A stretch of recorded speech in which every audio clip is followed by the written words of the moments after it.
Items and Inventory in Front Accounting എന്ന spoken ട്യൂട്ടോറിയലിലേക്ക് സ്വാഗതം.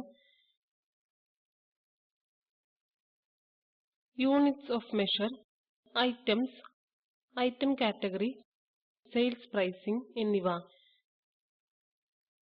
ഈ ട്യൂട്ടോറിയൽ രേഖപ്പെടുത്തുവാൻ ഞാൻ ഉപയോഗിക്കുന്നത് Ubuntu Linux OS version 14.04 Front Accounting version 2.3.25. ഈ ട്യൂട്ടോറിയൽ പ്രാക്ടീസ് ചെയ്യുന്നതിനായി ഹയർ സെക്കൻഡറി കോമേഴ്സ് അല്ലെങ്കിൽ അക്കൗണ്ടിംഗ് അറിഞ്ഞിരിക്കണം. നമ്മൾ തുടങ്ങുന്നതിനു മുൻപ് ഐറ്റംസ് എന്നതിന്റെ അർത്ഥം മനസ്സിലാക്കാം. ഐറ്റംസ് എന്നത് നിങ്ങൾക്ക് ബിസിനസ്സിൽ വാങ്ങുവാനോ വിൽക്കുവാനോ കഴിയും. ഒരു ഇൻവെന്ററി ഐറ്റം എന്നതിനെക്കുറിച്ചുള്ള പ്രധാന വിവരങ്ങൾ പട്ടികപ്പെടുത്തുന്നത് നമുക്ക് രേഖപ്പെടുത്തണം. ഇപ്പോൾ നമ്മൾ ഇൻവെന്ററി എന്നതിന്റെ അർത്ഥം കാണാം. ഇത് ഒരു പൂർണ്ണമായ ലിസ്റ്റിംഗ് ആണ്. Stock in hand, work in progress, raw materials, finished goods എന്നിവ. ഫ്രണ്ട് അക്കൗണ്ടിംഗ് ഇന്റർഫേസ് തുറന്ന് നമുക്ക് ആരംഭിക്കാം. ബ്രൗസറിൽ ക്ലിക്ക് ചെയ്യുക. ടൈപ്പ് ചെയ്യുക localhost/account. എന്റർ അമർത്തുക. ലോഗിൻ പേജ് കാണുന്നു. ഇവിടെ യൂസർ നെയിമായി അഡ്മിൻ, പാസ്വേഡ് എന്നിവ ടൈപ്പ് ചെയ്യുക. ലോഗിൻ ബട്ടണിൽ ക്ലിക്ക് ചെയ്യുക. ഫ്രണ്ട് അക്കൗണ്ടിംഗ് വിൻഡോ തുറക്കുന്നു. ഐറ്റംസ് ആൻഡ് ഇൻവെന്ററി ടാബിൽ ക്ലിക്ക് ചെയ്യുക. പേജ് തുറക്കുന്നു. നമുക്ക് വിവിധ പാനലുകൾ കാണാം. ട്രാൻസാക്ഷൻ പാനലിന് താഴെ ഓപ്ഷനുകൾ കാണാം. Inventory location transfers, inventory adjustments എന്നിവ. Inquiries and reports panel reports, inquiries എന്നിവ ഉണ്ടാക്കുവാൻ ഉപയോഗിക്കുന്നു. ഇവിടെ നമുക്ക് ഓപ്ഷനുകൾ ഉണ്ട്. Inventory item movements, inventory item status, inventory reports എന്നിവ. ഐറ്റംസ്, ഇൻവെന്ററി എന്നീ വിശദാംശങ്ങൾക്കായി മെയിന്റനൻസ് പാനൽ ഉപയോഗിക്കുന്നു. സെറ്റപ്പ് ചെയ്യുവാൻ താഴെ പറയുന്ന ഓപ്ഷനുകൾ ഉപയോഗിക്കേണ്ടതുണ്ട്. Items, units of measure, item categories. Items അല്ലെങ്കിൽ ഇൻവെന്ററി എന്ന പ്രൈസിംഗ് ലെവൽ തിരഞ്ഞെടുക്കുന്നതിന് പ്രൈസിംഗ് ആൻഡ് കോസ്റ്റ്സ് എന്ന പാനൽ ഉപയോഗിക്കുന്നു. ഇതിനായി സെയിൽസ് പ്രൈസിംഗ് ഓപ്ഷൻ ഉപയോഗിക്കേണ്ടതുണ്ട്. യൂണിറ്റ്സ് ഓഫ് മെഷർ എങ്ങനെ സെറ്റ് ചെയ്യാമെന്ന് നോക്കാം. യൂണിറ്റ്സ് ഓഫ് മെഷർ ഓരോ ഐറ്റത്തിനു വേണ്ടിയും സ്പെസിഫൈ ചെയ്യണം. ഇവിടെ യൂണിറ്റ്സ് ഓഫ് മെഷർ പ്രതിനിധാനം ചെയ്യുന്ന ചാർട്ട് നമുക്ക് കാണാം. ചാർട്ട് കാണിക്കുന്നു. Physical quantity measured, base units, SI abbreviation. ഒരു വസ്തുവിന്റെ ബേസ് യൂണിറ്റ് മോൾ ആണ്. SI യൂണിറ്റ് അബ്രീവിയേഷൻ മോൾ ആണ്. അതേപോലെ scale base unit metre, abbreviation M. ഇപ്പോൾ ഫ്രണ്ട് അക്കൗണ്ടിംഗ് ഇന്റർഫേസിലേക്ക് തിരികെ പോകുക.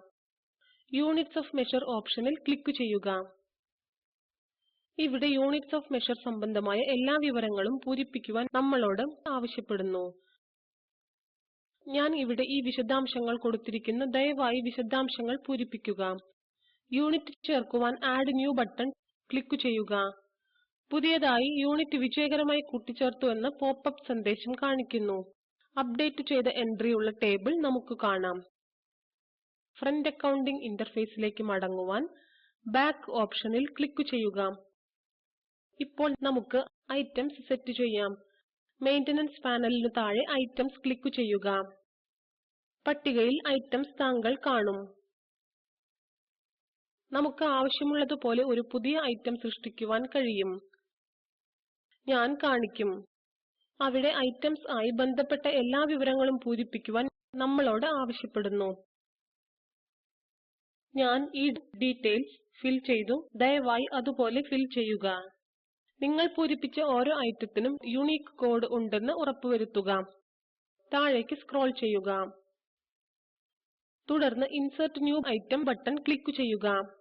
പുതിയൊരു ഐറ്റം നമ്മൾ വിജയകരമായി ചേർത്തിട്ടുണ്ടെന്ന് പോപ്പപ്പ് സന്ദേശം കാണിക്കുന്നു. ഡ്രോപ്പ് ഡൗൺ ബോക്സിൽ ക്ലിക്ക് ചെയ്യുക. നമുക്ക് പുതിയ ഐറ്റം ചേർത്തു എന്ന് കാണാം. താഴേക്ക് സ്ക്രോൾ ചെയ്യുക. ഫ്രണ്ട് അക്കൗണ്ടിംഗ് ഇന്റർഫേസിലേക്ക് മടങ്ങുവാൻ ബാക്ക് ഓപ്ഷനിൽ ക്ലിക്ക് ചെയ്യുക. ഇനി നമുക്ക് ഐറ്റം കാറ്റഗറീസ് ഏത് ഐറ്റത്തിലാണ് നൽകേണ്ടതെന്ന് തീരുമാനിക്കാം. അതിൽ ക്ലിക്ക് ചെയ്യുക. വിശദാംശങ്ങൾ കാണുന്നതിന് താഴേക്ക് സ്ക്രോൾ ചെയ്യുക. നമ്മുടെ സ്വന്തം ഐറ്റം കാറ്റഗറി ഡിഫൈൻ ചെയ്യേണ്ടതുണ്ട്. Item tax type, item type, units of measure. ഇവിടെ ഐറ്റം കാറ്റഗറി എന്നതുമായി ബന്ധപ്പെട്ട എല്ലാ വിവരങ്ങളും പൂരിപ്പിക്കുവാൻ നമ്മളോട് ആവശ്യപ്പെടുന്നു. ഞാൻ ഇവിടെ ഈ വിശദാംശങ്ങൾ പൂരിപ്പിച്ചിട്ടുണ്ട്. Category name, item tax type, units of measure. മറ്റു വിശദാംശങ്ങൾ sales account, inventory account, COGS account, inventory adjustment account, item assembly cost account, dimensions. ഞാൻ അതുപോലെ തന്നെ സൂക്ഷിക്കും. ദയവായി വിശദാംശങ്ങൾ പൂരിപ്പിക്കുക. എൻട്രി സേവ് ചെയ്യുവാൻ ആഡ് ന്യൂ ബട്ടണിൽ ക്ലിക്ക് ചെയ്യുക. പുതിയൊരു ഐറ്റം വിജയകരമായി ചേർത്തിട്ടുണ്ടെന്ന് പോപ്പപ്പ് സന്ദേശം കാണിക്കുന്നു. ഇവിടെ മുകളിലുള്ള ടേബിൾ കാണാം. താഴേക്ക് സ്ക്രോൾ ചെയ്യുക. ഫ്രണ്ട് അക്കൗണ്ടിംഗ് ഇന്റർഫേസിലേക്ക് മടങ്ങുവാൻ ബാക്ക് ഓപ്ഷനിൽ ക്ലിക്ക് ചെയ്യുക. സെയിൽസ് പ്രൈസിംഗ് നമുക്ക് കാണാം. ഇൻഡിവിജ്വൽ സെയിൽസ് ഐറ്റത്തിന് സെയിൽസ് പ്രൈസസ് നൽകുന്നതിന് ഈ ഓപ്ഷൻ ഉപയോഗിക്കുന്നു. സെയിൽസ് പ്രൈസിംഗ് ഓപ്ഷനിൽ ക്ലിക്ക് ചെയ്യുക. ഡ്രോപ്പ് ഡൗൺ ബോക്സിൽ ക്ലിക്ക് ചെയ്യുക. സെയിൽസ് പ്രൈസ് നൽകുന്നതിന് ഐറ്റം തിരഞ്ഞെടുക്കുക. ഞാൻ ഐറ്റം സിമന്റ് ആയി തിരഞ്ഞെടുക്കും. അതുകൊണ്ട് സെയിൽസ് ഇൻ ഫ്രണ്ട് അക്കൗണ്ടിംഗ് എന്ന ട്യൂട്ടോറിയലിന്റെ വിൽപ്പന ലക്ഷ്യത്തിനായി ഈ ഐറ്റം ഉപയോഗിക്കും. ഇപ്പോൾ കറൻസി ഡ്രോപ്പ് ഡൗൺ ബോക്സിൽ ക്ലിക്ക് ചെയ്യുക. ഞാൻ കറൻസി റുപ്പീസ് തിരഞ്ഞെടുക്കും. സെയിൽസ് ടൈപ്പ് ഡ്രോപ്പ് ഡൗൺ ബോക്സിൽ ക്ലിക്ക് ചെയ്യുക. രണ്ട് ഓപ്ഷനുകൾ ഉണ്ട്, retail, wholesale. Sales type option setup ചെയ്യുന്നത് സെയിൽസ് ഇൻ ഫ്രണ്ട് അക്കൗണ്ടിംഗ് ട്യൂട്ടോറിയലിൽ വിശദീകരിച്ചിരിക്കുന്നു. ഇവിടെ ഹോൾസെയിൽ ഞാൻ തിരഞ്ഞെടുക്കും. പ്രൈസ് ഫീൽഡിൽ ക്ലിക്ക് ചെയ്യുക. ഐറ്റം ആയി കിലോഗ്രാമിന് 5000 എന്ന നിരക്കിൽ ഐറ്റം എന്ന് ടൈപ്പ് ചെയ്യാം. ആഡ് ന്യൂ ബട്ടണിൽ ക്ലിക്ക് ചെയ്യുക. ഐറ്റത്തിന് നേരെ സെയിൽസ് പ്രൈസ് വിജയകരമായി കൂട്ടിച്ചേർത്തുവെന്ന പോപ്പപ്പ് സന്ദേശം കാണിക്കുന്നു. നമുക്ക് പുതുക്കിയ ടേബിൾ കാണാം. ഫ്രണ്ട് അക്കൗണ്ടിംഗ് ഇന്റർഫേസിലേക്ക് മടങ്ങുവാൻ ബാക്ക് ഓപ്ഷനിൽ ക്ലിക്ക് ചെയ്യുക. സംഗ്രഹിക്കാം. ഈ ട്യൂട്ടോറിയലിൽ നമ്മൾ പഠിച്ചത് units of measure, items, item category, sales pricing എന്നിവ. ഒരു അസൈൻമെന്റ് ആയി ഐറ്റംസ് ആൻഡ് ഇൻവെന്ററി ടാബിൽ ഐറ്റം കോഡ് 46 ഉപയോഗിച്ച് ഒരു പുതിയ ഐറ്റം സ്റ്റീൽ ചേർക്കുക. ഐറ്റം കാറ്റഗറി മുകളിൽ ചേർക്കുക. ഐറ്റം ഉപയോഗിച്ച് സൃഷ്ടിക്കുക. വീഡിയോ കാണുക. ഇത് സ്പോക്കൺ ട്യൂട്ടോറിയൽ പ്രോജക്റ്റ് സംഗ്രഹിക്കുന്നു. ഡൗൺലോഡ് ചെയ്ത് കാണാവുന്നതാണ്.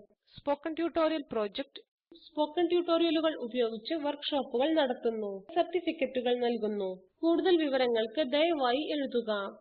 Spoken tutorial project NMEICT, MHRD, government of India എന്നിവർ പിന്തുണയ്ക്കുന്നു. ഇത് IIT ബോംബെയിൽ നിന്നും വിജി നായർ. കണ്ടതിന് നന്ദി.